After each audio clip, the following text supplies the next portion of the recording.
দিদি রান্না করে দিয়ে গেছে এদিকে সাদা ভাত, এদিকে আলু পটলের রসা, আর এদিকে হচ্ছে বোলা মাছটা ওর বাবা করেছে। আলু পটলের রসাটা করতে গিয়ে আজকে কালো জিরে ফোড়ন দিয়ে দিয়েছে, বললাম সাদা জিরে ফোড়ন দিয়ে দিয়েছে কালো জিরে। আর টিফিন কিছু ছিল না, তাই আজকে ব্ল্যাক কফি, একটু মুড়ি আর আলু পটলের রসা দিয়ে আমি খেয়ে যাব। মাম দুধ কর্নফ্লেক্স খেয়ে চলে গেছে, ওর আজকে বন্ধুদের সাথে খাওয়া দাওয়া আছে, টিফিন নেয়নি। আর র্যাঙ্ক তো দুধ কর্নফ্লেক্স দিয়ে দিয়েছি, ওর বাবা কফি আর বিস্কিট খাবে।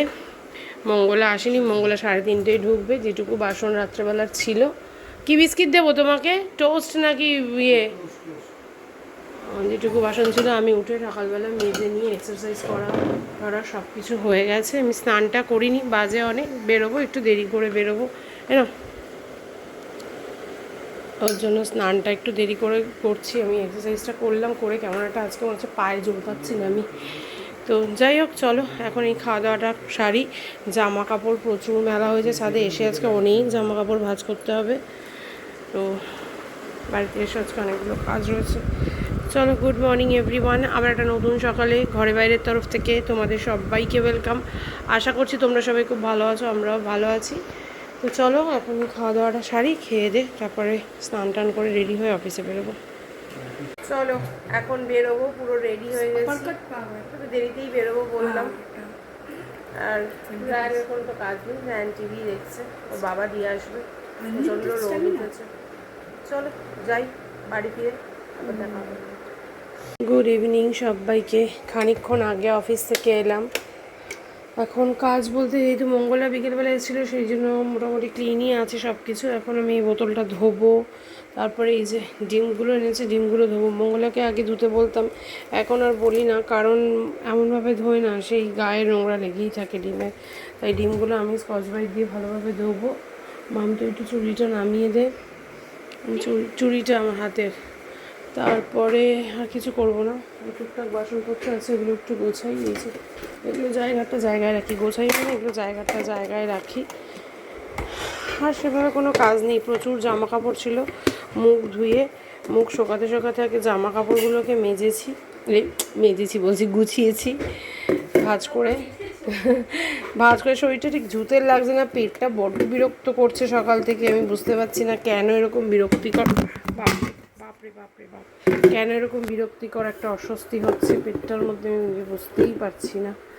তো যাই হোক, এটা এখানে তুলে রাখলাম।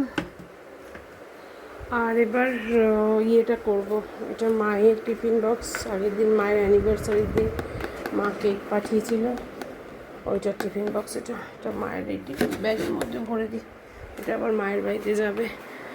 আর এখন করব হচ্ছে ডিমটা আগে ধুয়ে পাকলে পরিষ্কার করি।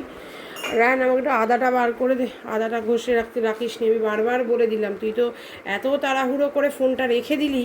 হ্যাঁ ঠিক আছে করে দেখ, এটা ঠিক করে আজকে পাতেও নি, পুরো ব্যাকা হয়ে রয়েছে। ঠিক আছে, তারা পরে আসছি। মাম করে নিয়েছে গ্রিন টি, আর আমার ডিম ধোয়াও হয়ে গেছে। আর এইদিকে ইয়ে করে রেখেছি, আদাটা ঘষে রেখে দিয়েছি একটুখানি। আর ডালিয়া করবো মামের জন্য আর আমার জন্য। এই যে চাল ডাল ভেজে গেছে, ডালিয়াটা মনে হচ্ছে একটু বেশি। আর দিদিকে বলেছি কি ভিজিয়েছে কে জানে, বলে দিয়েছিলাম।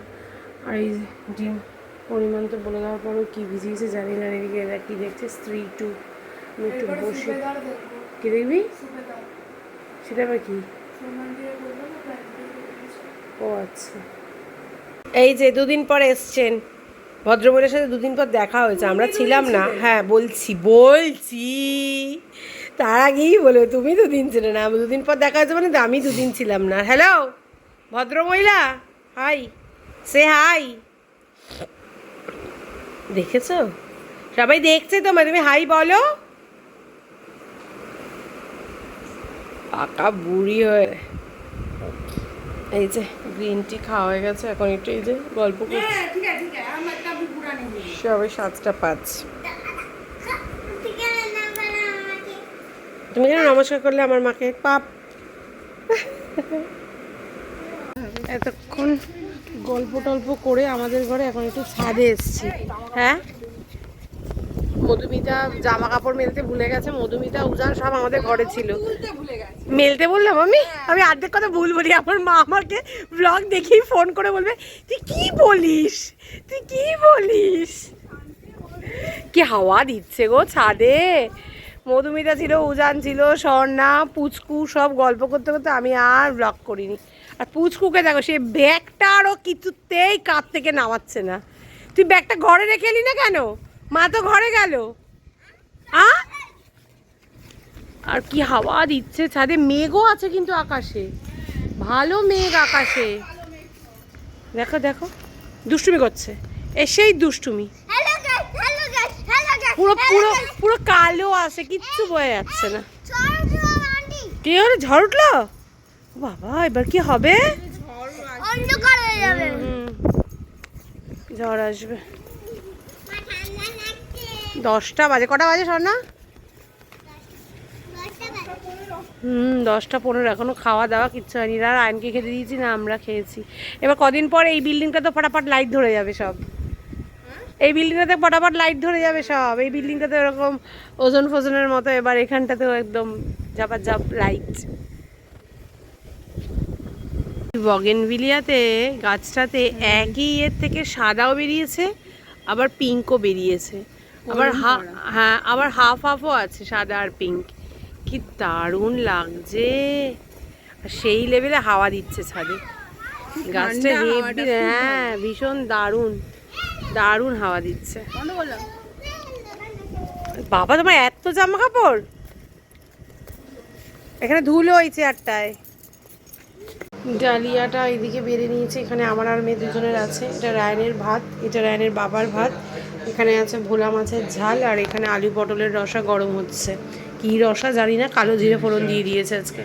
আর এদিকে এক্ষুনি চালালাম ছাদ থেকে এসে, হচ্ছে কি যেন আসুর বাজে আজকে দেখো 11:45, এখনও খাওয়া হয়নি, ভিডিও এডিট হয়নি। এই যে নিয়ে নিয়েছি আমার আর মামেরটা। রায়নকে ভাতটা একটু মেখে দিতে হলো বলে আমরা একটু দেরিতে বসলাম। হ্যাঁ ঠিক আছে।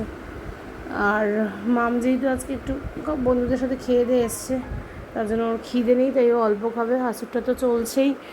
আর রায়নের কালকে হাতটা একটু পুড়ে গেছে গরম চা নিতে গিয়ে, মানে চামড়াটা একটু হয় না এরকম জায়গায়, চামড়াটা সাদা হয়ে ফুলে যায়, ফোসকা পড়ে, ওরকম হয়ে গেছে রায়নের। ওই জন্য রায়ন ভাত টাত কিছু মাখতে পারছে না। ওই জন্য রায়নকে আমি ভাত টাত মেখে দিয়ে এবার আমি বসলাম। ওর বাবা এসে খেতেও বসে গেছে। হ্যাঁ এতক্ষণ আমি দেখছিলাম ওইটা, কী যেন নাম, আসুর। আর রায়ন শুয়ে পড়েছে, মাম এই ঘরে যে চুল বাজছে। চলো ব্লগটাকে আমিও শেষ করছি। আমার এখনও বিয়েবাড়ির ভিডিও কালকে যাবে, পোস্ট এডিট করা একটু বাকি আছে, ওটাকে এডিট করে তারপর শুতে হবে। প্রায় 12টা বাজে। আজকের মতো tata bye bye, good night. সবাই খুব ভালো থেকো, সুস্থ থেকো, সাবধানে থেকো, টাটা।